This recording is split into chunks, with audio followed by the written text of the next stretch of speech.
Bonjour à tous, aujourd'hui on va parler spies asymétriques. Les spies asymétriques, on les emmagasine top-down et vous allez voir, Stocksail a aussi une autre solution pour les emmagasiner.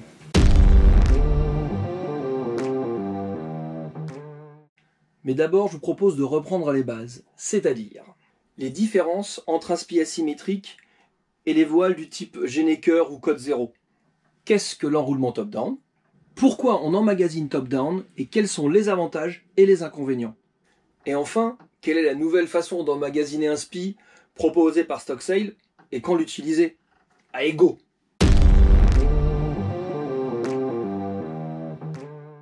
Un spie asymétrique va avoir un guindant ou le bord d'attaque, c'est-à-dire le bord vertical le plus à l'avant du bateau, qui va être courbe, alors qu'une voile type Gennaker ou Code 0 va avoir un guindant droit ou quasi droit, comme un génois.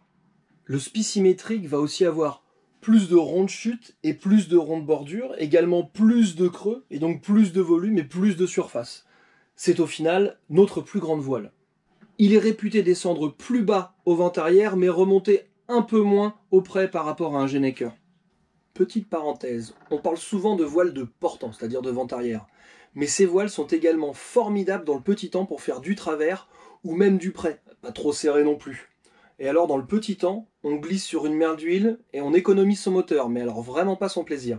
Pour revenir à la forme, le spie asymétrique va donc être relié au bateau par son point de drisse, en haut, au bas, et en bas par son point d'amure, la plupart du temps au bout d'un bout d'or ou d'une delphinière, et va donc avoir un guindant rond qu'on appelle aussi guindant libre.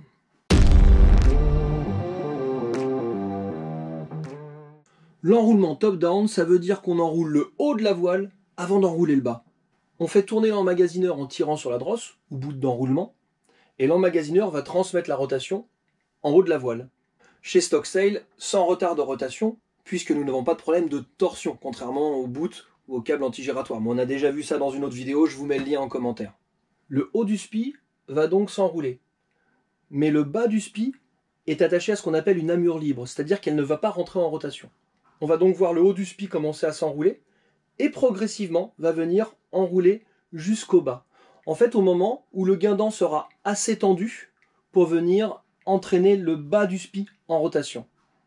Et sur un spie très creux, le résultat de l'emmagasinement top-down, c'est de voir la bordure venir s'enrouler à la fin, quasiment à la verticale. Dans ces cas-là, on conseille de venir continuer l'emmagasinement et d'y ajouter quelques tours d'écoute pour venir saucissonner la voile. Ça évitera que le vent s'y engouffre.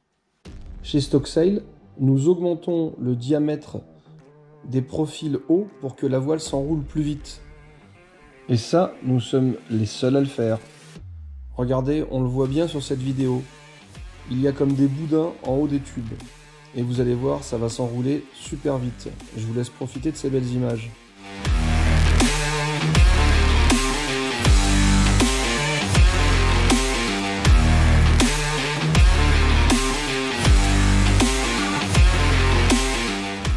Pour plusieurs raisons. Avec un câble ou un boot anti-giratoire qui malheureusement prend de la torsion, si on faisait tourner également le bas, on se retrouverait avec un retard entre le bas et le haut de la voile. Le haut de la voile s'enroulerait moins vite à cause de la torsion et on se retrouverait avec une bulle formée dans le haut de la voile. Ce serait le même phénomène que l'on retrouve sur les Gennaker ou les codes qui sont emmagasinés sur du cortage anti-giratoire qui malheureusement prennent de la torsion, mais de manière encore plus accentuée. Parce que on est sur un volume plus important et le spie, je vous le rappelle, est une voile encore plus creuse. L'autre raison, c'est justement son creux. Même avec un système qui ne produit pas de torsion, comme le profil zéro torsion breveté par Stocksail, en emmagasinant, on pourrait venir enfermer du volume des bulles de spie, ce qui ferait un enroulement assez volumineux, qui risquerait de flotter dans le vent, et ce qui n'est pas forcément conseillé pour la voile.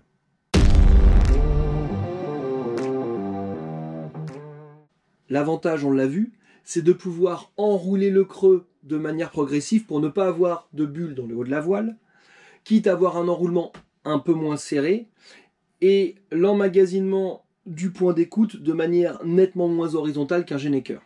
Les défauts, c'est d'avoir un enroulement un peu mou et d'avoir une voile un peu plus volumineuse, moins esthétique lorsqu'elle est enroulée. Entre nous, c'est pas bien grave non plus. L'autre défaut, c'est aussi le risque de rempincement ou de rétro-furling. chose qui peut être annulée quand on évite la torsion. Ce qu'on fait nous avec Stocksail, avec le profil zéro torsion, et aussi en utilisant bien entendu la bonne méthode.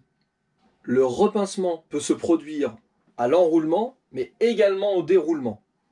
À l'enroulement, un spi qui est trop déventé va créer des parties molles qui risquent de passer derrière l'axe d'enroulement et venir finalement s'enrouler dans le mauvais sens. Avec le profil zéro torsion, on peut enrouler avec du vent dans la voile. Et du coup, elle faceille et elle ne repasse pas derrière son axe d'enroulement. Au déroulement, le risque existe donc aussi. La voile s'enroule en créant des plis qui viennent se coller les uns sur les autres. Et lors du déroulement, ces plis peuvent rester collés les uns aux autres à cause de l'humidité ou de l'électricité statique qui s'est créée par le frottement. Et sur un même tour de déroulement, la voile peut tout à fait se décoller en haut, mais pas en bas. Et elle vient du coup se enrouler sur elle-même, ce qu'on appelle donc le repincement ou le rétro-furling. Oh. Le profil zéro torsion permet de maîtriser cet effet. Comme il n'y a pas de torsion, on maîtrise la vitesse de déroulement et on peut dérouler dans le vent pour que la voile faceille. Et ça, sans que le haut de la voile se déroule tout seul à cause de la torsion que prendrait un bout ou un câble antigiratoire. Il suffit donc de dérouler doucement en contrôlant avec la drosse de l'emmagasineur et de regarder devant nous ce qu'il se passe. Petite info, pour faire les manœuvres d'enroulement et de déroulement, on conseille toujours de se mettre devant de travers. S'il y a un petit peu trop de vent et que c'est trop difficile, on abat un petit peu pour réduire le vent dans la voile.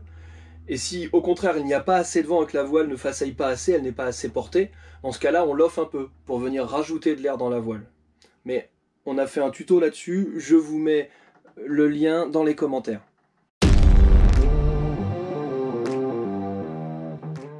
Alors comme vous, on s'est dit, c'est bien, avec Stocksail, je peux enrouler un spi même très creux, en top-down, même si ma voile est enroulée un petit peu mollement. Vous l'avez compris, le souci pour enrouler un spi asymétrique, c'est son creux. Et ben nous, on l'enroule comme un Genneker parce qu'on lui enlève son creux. Hein? What? On vient installer ce qu'on pourra appeler un air de creux. Un petit bout de diamètre assez fin qu'on vient mettre sur une ligne fictive entre le point de drisse et le point d'amure du spi.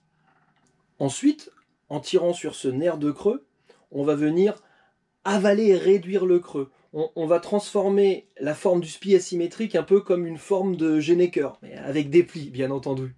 Et du coup, on va venir l'enrouler comme un Genneker, c'est-à-dire sans amure libre. C'est-à-dire que le haut et le bas vont tourner simultanément. Regardez cette séquence. On déroule le spi et le creux n'est pas lâché. On va lâcher le creux et le spi va prendre enfin sa vraie forme. Voilà, il se gonfle au vent. Ensuite, pour l'enrouler, c'est l'inverse. On va réduire le creux pour avoir finalement une forme quasiment de Genneker. Et on va l'enrouler en haut et en bas en même temps. Il s'enroule comme un Genneker. C'est d'une facilité et d'une efficacité déconcertante. Pour les spi avec beaucoup de creux ou des problèmes de repincement, c'est vraiment la solution idéale. Une fois de plus, ce n'est possible qu'en l'absence totale de torsion, c'est-à-dire uniquement avec le système Stocksail breveté, le profil zéro torsion. Merci d'avoir suivi jusqu'au bout, j'espère que j'étais assez clair. Et si vous avez des questions, vous n'hésitez pas à les poser en commentaire. Et puis on se retrouve très bientôt, ici ou sur l'eau. Allez, salut!